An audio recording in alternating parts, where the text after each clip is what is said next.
Hello बच्चों, हमें यहाँ पे एक क्वेश्चन दिया गया है। चलो इस क्वेश्चन को हम एक बार रीड करते हैं। So the question says a moving coil galvanometer allows full scale current of 10 to the power minus 4 ampere. तो गाल्वानोमीटर में फुल स्केल अगर हम रीडिंग लें तो उसमें 10 to the power minus 4 ampere का करंट फ्लो हो सकता है। A series resistance 2 mega ohm. तो सीरीज में एक रेजिस्टेंस हमने लगाया 2 मेगा ओम का, required to convert the above galvanometer into voltmeter. तो इसको वोल्टमीटर में बनाने के लिए हमने सीरीज में रेजिस्टेंस लगाया। तो कितना रेंज है वोल्टमीटर का? 0 to 5 volt. Therefore the value of shunt resistance required to convert the above galvanometer into ammeter. तो आमीटर में कन्वर्ट करने के लिए शंट हमें कितना लगाना पड़ेगा और रेंज कितना है? 0 टू 10 मिली एम्पियर का। तो यहाँ पे पहले देखते हैं, अगर ये हमारा ये गाल्वानोमीटर है तो इसको सीरीज में हमने कोई रेजिस्टेंस 2 मेगा ओम, मेगा यानी कि 10 टू द पावर 6 ओम का रेजिस्टेंस हमने लगा दिया सीरीज में। तो यहाँ पे हमारा जो वोल्टेज रेंज है वो कितना आ रहा है? 0 टू 5 यानी कि 5 वोल्ट का। और जो करंट फ्लो हो सकता है वो 10 to the power minus 4 ampere का।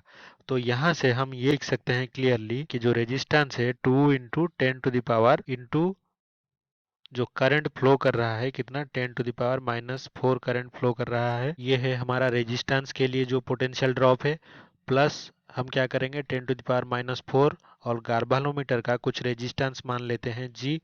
तो इतना इसके थ्रू भी पोटेंशियल ड्रॉप होगा। तो ये टोटल हो जाएगा 5 वोल्ट के इक्वल। तो इसको अगर हम अभी सॉल्व करें तो हमारा ये कितना निकलेगा?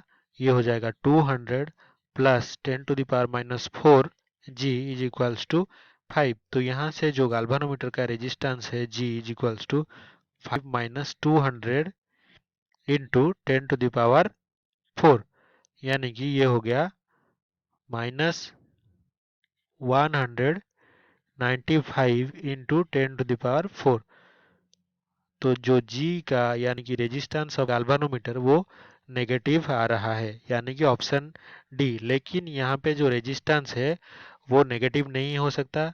तो यहाँ पे जो डाटा गिवन है क्वेश्चन में, डाटा क्या है? कॉन्ट्राडिक्टरी है। हमारे आंसर से निकालने पर ये कॉन्सेप्ट को गलत दिखा रहा है, यानी कि रेजिस्टेंस को नेगेटिव दिखा रहा है। तो ये क्या है? डाटा जो है कॉन्ट्राडिक्टरी।